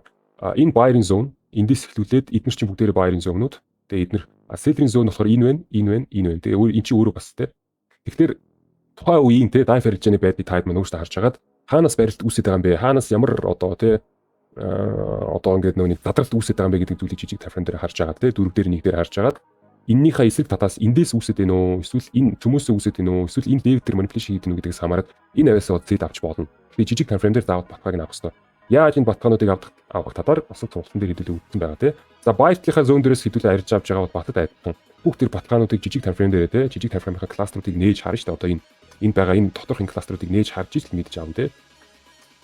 За иймэрхүү байна. За ерөнхийдөө бол Nasdaq дээр ямархуу одоо юутай байгааг таад ойлгосон те. Ямархуу тамхтай байгааг таад маань ойлгосон байгаа бах. Том зургаач хэдүүлээр да наадахын өдрийн тайфреймing day trade-үүдийг хэдүүлээр да за season trade одоо scat melt-үүдийг одоо хэдүүлээ яриад яах вэ чинь weekly review юм чинь тэр жижиг сажигнуудыг энэ дээр яриад яах вэ? Том дөрвөн зургийн хэмжээнд бол иймэрхүү байгаа шүү. Окей. За тэгээ доошо унах тест энэ чинь нам унаа. Хитээвэ гэдгийг бол хэдүүлээд сая бол нэг жоохон ярилцаад үтлээ. Миний бодлоор тэгэх болцоонод бол маш өндөр. Шууд уун чадахгүй тэ наадах чинь тодорхой хэмжээний мөнгөний одоо position буюу short position эхлээд том тоглогч хийж иж унаа дүүр хоосон бол унах. За тийм байна. Одоо жишээлбэл энэ уналт шүү дээ. Энэ уналт чинь зүгээр орж ирэх байхгүй юу? Ийм зүйлтэй short position тоглуулж иж хамгийн сүүлийнхаа manipulation хийж иж ингэж унаж байгаа байхгүй юу? Тэр энэ зүйлийг таад ойлгоорой за. Иймэрхүү төрлийн юмнууд бол тэгээ одоо энэ минь жишээлүүд иймэрхүү ундлууд бол бас байхад бол байсан юм байна. Тэгээ хэдүүлээ энийг нэг судлаад үзье. Энэ хэдийн үеийн яадаг яасан нь бол тийм энэ 24 оны 7 сар юм байна шүү дээ. Тэр хэдүүлээ энэ дэр харъя л да тэгээ болсон үйл явдлыг. Тухайн контракт маань 6 сарын дундуур энд нэгдсэн энэ шүү дээ. Энэ байна. 6 сарын контрактын эхлэлд бол энд байгаа юм байна. Гол позишнууд энэ авсан байна 6 тардаа. Дээшнээ гард хийгээд энэ фейк гард юм байна шүү дээ. Тэгээд энэ позишныхоо өргөтгөлийг л доошо хийсэн болж таардаг байна. Тухайн контрактын хэмжээнд бид нар энэ контрактаа хаа хүртэл явуулсан бэ гэвэл 9 сарын гол руу хүртэл явуулдаг байхгүй юу? Одоо хаана 9 сарын. За ерөнхийдөө гол уналтаа энэ чи хийгээд дуусгасан байна да ийш нэ. Тэр эннийхээ өргөтгөлийг биш энэ контрактынхаа гол цөмийнхээ өргөтгөлийг гол нөгөө нэг одоо нэг таргет нийш хүртлээ юм байна те энэ зүүн рүүгээ. За цаашаа бодохоор зүгээр ингээд савчсан байна те. За энэ уналтыг хэдүүлээ харъя та шууд унсан таана. Заавал позишн авдаг байхгүй шууд унна гэж байхгүй. За энд нэг тийм болсон байна. Энэ юу вэ? Энэ бол яхаа өдрийн тайфрейм зүгээр нэг юм том уналт чиглэлээ зүгээр нь пултаг ороод дэше явсан байна. Энийг хөдөд хараад яг уу. Өөр тийм уналтууд болсон юм байна уу? Одоо жишээлбэл энэ уналт те бас зүгээр болоог байхгүй. Ийм позишн суулуулж даавал унна штэ. Зүгээр унахгүй. Одоо энийг таад хар. За 3 сарын контрактын хэмжээнд хэдүүлээ нэлээд тогссон байна те. Дээш нь фейк гард хийгээд түүний дараа тэгээд шууд унсан байна шүү дээ. Тэгээ энэ чинь дахиад энэ бол бас нэлээд тогссон байна шүү. 3 сардаа тогсоод 4 сардаа тогсоод тэгээ бүр эннийхээ өргөтгөлтэй энэ чи авсан одоо энэ 18 одоо хийдин те 418 энэ хоёрын хооронд авсан энэ позишныг өргөтгөлийг энэ чи хийсэн байгаа. Тийм учраас энэ дүүдийг та ойлгороо те би яагаад дөнгөж танийхаа тийм тамгийг тэгж гаргасан бэ гэвэл тийм учиртай байгаа. Энд чи бас тэгж зүгээр унахгүй байхгүй юу энэ газраас. Ямар нэгэн тийм одоо юм болох ёстой заавал. Окей. Гэтэ тэр нь контрактынхаа хэмжээнд болох ёстой. Тэ одоо чинь энэ 9 сарын контракт чинь дуусгаад байгаа байхгүй юу? Тэр бид нар 12 сарын контрактынхаа хэмжээнд тийм юм болох юм уу? Эсвэл 3 сарынхаа контракт. Хоёр контрактын үүднээс бид нар том short position авч иж унах юм уу? Эсвэл одоо яаж унах юм? Ямар ч сан та одоо тухайн үед энэ зүйлийг хараад сууж байгаа хэрэгтэй. Тэгвэл энэ зүйлийг хамт хийцгээе те. Би бас ревенүүдийг хийж явж байхдаа энэ ч ийм одоо апдейтүүд те, апгрейдүүд одоо те шинжилтүүд орж иж нүгүү хэдүүлээ яригцаад явъя хаана позишн аваад байгаа юм шиг хэдүүлээ. Харъя тэгээд уналт бол орж ирэх л баг. Тодорхой хэмжээнд. Тэгээ энэ уналт маань энэ удаад бол сарын тайфреймийн хэмжээнд бол орчих баг. Энэ одоо. Энэ те сарын тайфреймийн хэмжээнд ингэж ийшээ доошоо орж ирмээр байна. Энэ хавь руугаа орж ирнэ гэж яриад байгаа шүү дээ. Энэ рүүгээ. Энэ гэпүүдийг бүгдийг хаамаар байна. Тэгээд тэхийн тулд энэчээ тодорхой хэмжээний юм болсон байх хэрэгтэй байхгүй сарын тайфрейм хэмжээнд шүү. Сарын тайфреймийн хэмжээнд одоохондоо бол дөнгөж эхэлж байна те. Дөнгөж бид нар энэ бойлинг профайда шийдвэрч эхэлж байгаа. Гэхдээ энэ бол арай болоогүй. Одоохондоо энэ бол спорт болоод явна. Одоохондоо. Энэ спорт чинь бидэрт юу өгөхгүй гэхээр энэ шорт буюу том позишн үүсгэх боломж өгөн. Тэгжиж энэ нөхөр чинь сулраад ороод ирэнгүүт бүр доошо цуглаад доошо цөмрөөд тэгээд ийшээ доошо ингэж л орж ирмээр. Шууд бол орж ирмээргүй байна. За тийм байна л да. Энд дээр ийм том блок дөрөгдөж байна. Сарын тайфрейм дээр. За тэгээд энэ мо 2-ын дэвтэй байгаа тийм.